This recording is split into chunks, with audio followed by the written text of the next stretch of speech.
नमस्कार मंडळी, मी तुमचा लाडका मित्र भरत विजय चव्हाण आणि मी तुम्हा सर्वांचं माझ्या युट्यूब चॅनलमध्ये स्वागत करत आहे. म्हणजे आपले मराठमोळे आदित्य सरपोतदार डिरेक्ट केलेला नवीन मराठी सिनेमा मुंजा आज आपल्या भेटीला आलेला आहे.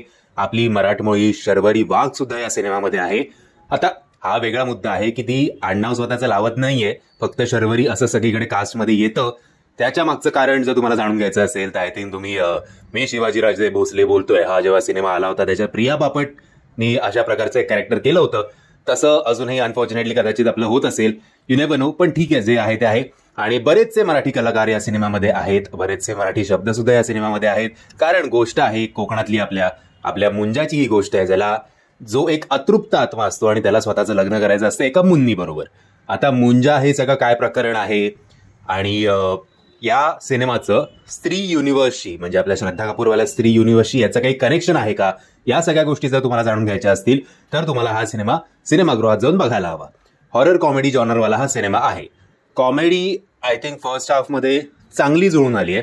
सेकंड हाफमध्ये गोष्टी बऱ्याचशा डामाडौल होतात अनफॉर्च्युनेटली असं म्हणावं लागेल. मुंजाचं ओव्हरऑल त्याचं जे कॅरेक्टर आपल्यासमोर येतं, मतलब ज्या प्रकारे ते डिझाईन करण्यात आलं कॅरेक्टर, ते खूप क्रिपी वाटतं, याच्यात काहीच शंका नाही आहे. बट जेव्हा तुमच्या स्टोरीचा सोल जेव्हा आय थिंक इंट्रोड्यूस होतो किंवा त्याच्यानंतर तो वारंवार जेव्हा स्क्रीनवर येतो तेव्हा जरा जास्त ड्रॅमॅटिक आणि असं व्हायला पाहिजे होतं, अंगावर आला पाहिजे होतं ऍटलिस्ट इंट्रोडक्शन सीनला मुंजा. तर ते होत नाही. तो येतो जातो घाबरवतो असं काहीतरी होतं. त्यामुळे जरा तिकडे त्याला प्रेझेंट करणं, थोडं ड्रामाटाईज करणं हे जरा कुठेतरी कमी पडलं अनफॉर्च्युनेटली असं म्हणावं लागतं. आणि बाकी अभिनयाचं बघायला गेलं तर सगळ्यांचा अभिनय खूप उत्तम आहे. आपल्या सुहासताई सुद्धा आहेत, रसिका सुद्धा आहे, सो भरपूर कलाकार आहेत मराठीमधले. सो या लोकांनी खूप चांगली कामगिरी केलेली आहे. आणि या सिनेमाचा जो नायक आहे अभय वर्मा, त्याचं सुद्धा काम चांगलं झालेलं आहे. So overall presentation wise background music या सिनेमाचं चांगलं आहे. म्युझिक ओके आहे. So I think one time watch बघायला काही हरकत नाही आहे हा सिनेमा.